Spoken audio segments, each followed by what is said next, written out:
Hi, I'm John Green. This is Crash Course World History, and today we're going to talk about Israel and Palestine, hopefully without a flame war. Yeah, big ask, Mr. Green. I mean, that fight goes back thousands and thousands of years. Except thousands of years ago, there wasn't an Islam yet, so yeah, no. Also, let me submit that very little of this conflict between Israel and Palestine over the last several decades has been about, theological differences between Islam and Judaism. No one's arguing about whether the most important prophets descended from Abraham's son Isaac or his son Ishmael, right? It's not about whether to fast during Yom Kippur or Ramadan. It's about land. Portraying the conflict as eternal or as religious makes it feel intractable in a way that frankly it isn't. So instead, let's begin, as most historians do, in the late 19th century. And instead of talking about religion, let's follow the lead of historians like James Gelvin and discuss competing nationalisms.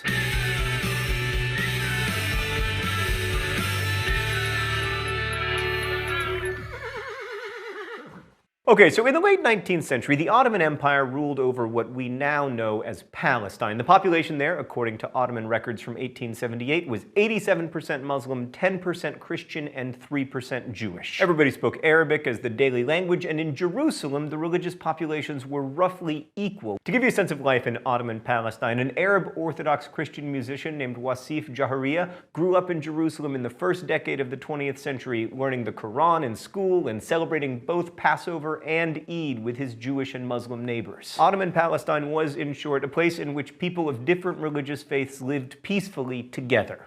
All right, let's go to the thought bubble. The late 19th century was the golden age of nationalism in Europe, and no place was crazier than the Habsburg Austro-Hungarian Empire, in which at least 10 different nations all wanted their own state. And in that hyper-nationalistic empire lived a Jewish journalist named Theodor Herzl, who had hoped that Jews could assimilate into European nations, but soon became convinced that the Jewish people needed to leave Europe and settle in their own state. The concept of Jewish nationalism came to be known as Zionism. It's important to keep in mind that most Zionists were secular Jews, so they imagined Israel as a state for Jews more than a Jewish state. In 1917, the British government, hoping to gain the support of Jewish people, issued the Balfour Declaration, promising, quote, the establishment in Palestine of a national home for the Jewish people. A bold promise considering that Palestine was still technically Ottoman, as they hadn't yet lost World War I. Of course, they would soon, but it turned out that the British were over-promisers when it came to Palestine, because a year before the Balfour Declaration, the British had secretly promised the French that they would divide up the Arab territories and the Brits would keep Palestine.